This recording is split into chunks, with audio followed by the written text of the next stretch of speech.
Masechet Kiddushin, traité Kiddushin Daf Nun Vav, feuille numéro 56. Nous sommes à la feuille 55, à l'avant-dernière ligne. Tanu Rabbanan, nos sages ont enseigné dans une braïta. En lokrim be'ema, be'maot ma'aser sheni. On n'a pas le droit d'acheter un animal en dehors de Jérusalem avec l'argent de la seconde dîme, qui doit lui être utilisé pour acheter des denrées à Jérusalem même. Vim lakar, et s'il a acheté en dehors de Jérusalem, cet animal, Beshogeg yarzeru damim komam. Si c'était involontairement, l'argent retournera à l'acheteur. Bemezit, si c'était volontaire, ta'alev te'achel b'makom, il devra prendre l'animal et le manger à Jérusalem. Am Rabuda dit Bamed varim amurim, tout ce qui a été dit ici, bemit kaven, velakach trila l'shem shlamim. C'est seulement lorsqu'il a eu l'intention d'acheter un animal pour être offert en sacrifice pacificatoire. Mais s'il a eu l'intention de sortir cet argent de la sainteté de la seconde dîme au profane, ben shogeg ben mezit, que ce soit involontairement ou volontairement, yarzeru damim nimkomam, l'argent retournera à l'acheteur. Vernantnan, la Gemara dit, mais pourtant, on a vu dans notre Mishnah, Rabuda Omer, que Rabuda dit que lorsque on a utilisé de l'argent de la seconde dîme pour acquérir une femme par l'acquisition du mariage, Bemezid Kidesh, si c'était fait volontairement, alors l'acquisition est valable. Amar Rabbi Lazar répond, Isha Yodat Shen Maot Masa Sheni Mitralim Al Yada. La femme sait très bien que l'argent de la seconde dîme ne sera pas devenu profane par cette acquisition lorsque c'était fait volontairement. Et donc elle va utiliser l'argent pour manger des denrées à Jérusalem. C'est pourquoi on peut laisser l'argent entre ses mains. Rabbi Amiya pose une question. Voilà que un animal d'une espèce non cachère, avadim, ou des esclaves, des karkaot, ou des biens immobiliers. Tout homme sait bien que l'argent de la seconde dîme ne peut être racheté sur ces biens-là. Et malgré tout, il y a une Mishnah qui dit, on n'a pas le droit d'acheter un animal d'espèce non cachère, ou des esclaves, ou des biens immobiliers avec l'argent de la seconde dîme, Afilou Yerushalayim, même à Jérusalem.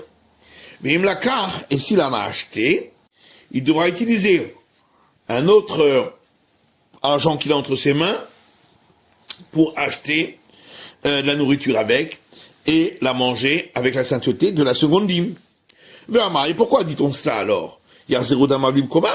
On n'a qu'à dire que l'argent retourne à l'acheteur qui hatam, comme on avait dit dans l'enseignement précédent. Alors Shmuel répond que chez Barach, on parle d'un cas où l'acheteur il s'est enfui, donc on peut plus lui rendre. Toute la raison c'est parce qu'il s'est enfui. Halo Barach, donc si c'était pas enfui, quand c'est un mocher, on sanctionne le vendeur qui doit rendre l'argent à l'acheteur. Pourquoi on ne sanctionne pas l'acheteur de devoir utiliser un autre argent pour consommer avec la sainteté de seconde dîme? Et la Gemara répond, la barbara ganav, c'est pas la souris qui a volé, et la hora ganav, c'est le trou dans lequel elle a mis le bien volé qui a volé, parce qu'il n'y avait pas de trou, elle n'aurait pas volé, donc ici aussi, s'il n'y avait pas eu de vendeur, l'acheteur n'aurait pas pu lui donner cet argent. Et la Gemara demande, Velarbera, Horama Karvin, mais s'il n'y avait pas de souris, le trou à quoi aurait-il servi à rien du tout? Donc ici aussi, s'il n'y avait pas eu d'acheteur, le vendeur n'aurait pas pu recevoir cet argent. La Gemara répond, cependant, il est logique de dire que là où se trouve l'interdit, donc l'argent de seconde dîme, c'est là que on fera la sanction. Matitil, Mishnah suivante. Amakadesh, celui qui acquiert une femme par acquisition des biens du mariage, Be'orla, avec des fruits des 3 premières années, qui sont interdits d'en tirer profit. Mais qu'il aille acquérir, ou d'autres biens qui sont interdits d'en tirer profit, comme le mélange d'espèces dans une vigne, Beshor Aniskal, ou le taureau qu'on doit lapider parce que il a encore né un homme, ou Berig la Haroufa, ou la génisse dont on a tranché la nuque lors de la cérémonie du même nom, Betsipore Metsora, ou avec les oiseaux, la purification du lépreux, ou Se'ar Nazir, ou avec les cheveux de l'abstème, ou Peter Hamor, ou avec le premier-né de l'âne, ou Basar Bechalav, ou avec de la viande cuite avec du lait, ou avec des animaux profanes dont on a fait l'abattage rituel dans le parvis du temple. Et la femme n'est pas acquise, puisque c'est des biens qui n'ont pas de valeur, puisqu'on ne peut pas en tirer profit. Si on les a vendus, et on a acquis la femme avec leur contre-valeur, elle est acquise. Gmara. Be'orla minalan. D'où sait-on qu'avec les fruits des 3 premières années, on ne peut pas acquérir la femme parce qu'ils n'ont pas de valeur et parce qu'on ne peut pas en tirer profit. Et Tania, ce qu'il y a une braïta qui dit, c'est écrit dans le Lévitique, Arélim, ils seront considérés comme une excroissance, Loyachel, on ne pourra pas les manger. De là, je n'apprends que l'interdit de les consommer. Hana Aminaïn, d'où est-ce qu'on apprend qu'on n'a pas le droit d'en tirer profit? Chez Loyehene Mimenu, qu'on n'en tirera pas profit, et qu'on ne les utilisera pas pour en tirer une teinte, pour teindre avec, et qu'on ne les utilisera pas pour en faire de l'huile, pour allumer une lampe.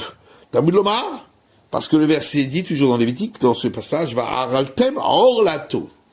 Et vous tiendrez comme excroissance cette excroissance. Le rabot et koulam, la répétition est là pour inclure toutes ces utilisations. Mais qu'il y a kerem, on a vu dans la Mishnah également avec les mélanges d'espèces dans la vigne, qui sont également interdits de tirer profit. Minanan, et d'où le sait-on. Amar Cheskia dit Amarkra, parce que le verset dit dans le Deutéronome, Pentikdash, de peur que ce mélange d'espèces devienne interdit. Et on explique ce mot, Pentukad Esh, de peur qu'on doive le brûler au feu parce que on n'a même pas le droit d'en tirer profit. Ravashi lui explique, Penyiye Kodesh, de peur qu'il soit considéré comme sanctifié. Et car l'élément sanctifié, on n'a pas le droit d'en tirer profit. Ima Kodesh fait cette dama alors on devrait dire que de la même manière que l'objet sanctifié, lorsque on le rachète sur de l'argent, c'est l'argent qui devient sanctifié. Et lui, le bien sanctifié devient profane. Alors peut-être que si on rachèterait ces mélanges d'espèces dans la vigne, eh bien l'argent deviendrait interdit et ce mélange deviendrait profane, donc permis. Et là, c'est pourquoi la meilleure explication est la première, celle de Cheskia. Shoraniskal minayin, le taureau qu'on doit lapider, d'où sait-on qu'on n'a pas le droit d'en tirer profit. Des Tania, parce qu'il y a une braïta qui dit, puisque il est dit dans le livre de l'Exode, Sakol Isakel Ashor, lapidé, il sera lapidé le taureau. Et ne sais-je donc pas déjà que après lapidation, c'est une charogne, on devait là sur Abachila, et une charogne, on n'a pas le droit de la manger. Alors pourquoi le verset dit, suite à cela, et on ne pourra pas manger de sa chair? Ça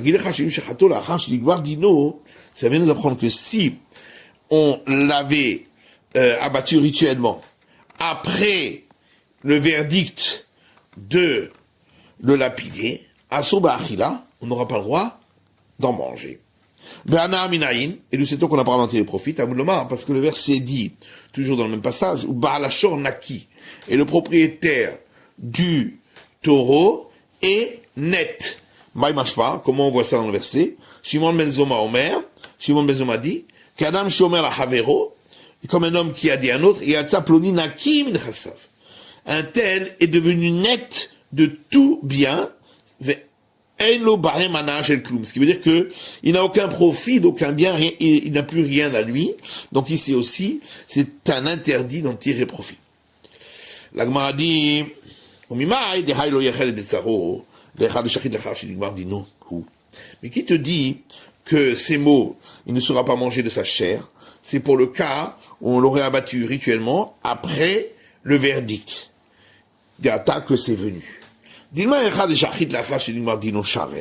Peut-être qu'on pourrait dire que s'il l'avait abattu rituellement après le verdict, on pourrait consommer. Et ces mots, il ne sera pas mangé. C'est dans le cas où on l'a lapidé, ou de l'attaque que c'est venu. Et c'est venu pour l'enseignement de Rabbi Avahu, Rabbi Lazar, au nom de Rabbi Lazar, Rabbi Avahu, Rabbi Lazar, car Rabbi Avahu dit au nom de Rabbi Lazar. Chaque fois qu'il est écrit, on n'en mangera point, tu ne mangeras point, vous ne mangerez point. C'est toujours un interdit d'en manger et un interdit d'en tirer profit. Sauf si le verset te dit expressément qu'on a le droit d'en tirer profit, comme le verset l'a dit pour la charogne qui a été tuée sans abattage rituel. Mais ça, c'est seulement dans le cas où l'interdit de manger est tiré justement de ces mots, on n'en mangera point. Ici, l'interdit d'en manger, on le déduit déjà du fait que le verset dit qu'on doit le lapider. Et donc après la lapidation, mais sûr qu'on peut pas en manger, c'est une charogne. Car si tu voulais dire que ces mots viennent pour nous dire que on n'a pas le droit d'en tirer profit, dire Tovka lo yehene, le verset aurait pu dire il n'en tirera point profit. Il n'a mis lo yachel, veut dire seulement on n'en mangera point. Et besaro la mali, pourquoi on rajoute de sa chair? Avaga de charté kain bassa, pour dire que même si on a abattu rituellement ce taureau, comme on le fait pour obtenir de la viande, assour, il sera interdit d'en manger. Matkif la Mazoutra objecte. Peut-être pourrait-on dire que ça c'est seulement dans le cas où il a pris une pierre et il a vérifié qu'elle était bien aiguisée et il a fait l'abattage rituel avec. Parce que ça ressemble à la lapidation puisqu'on utilise une pierre. Mais s'il avait fait l'abattage rituel avec un couteau, l'eau, peut-être que dans ce cas-là, non, il n'y aurait pas d'interdiction. Mais où est-ce qu'on voit que l'abattage rituel c'est écrit dans le Torah que c'est au couteau? On ne fait pas de différence entre les modes d'abattage. Et donc c'est pourquoi ici aussi on ne peut pas en faire deux. De plus, Tania, il y a une braïta qui dit, on peut faire l'abattage rituel avec toutes sortes d'outils. Ben betzor, que ce soit avec une pierre aiguisée, ben bisrouchit, ou avec un morceau de verre, ben bikrovitch kané, ou avec la pellicule d'un jonc. Maintenant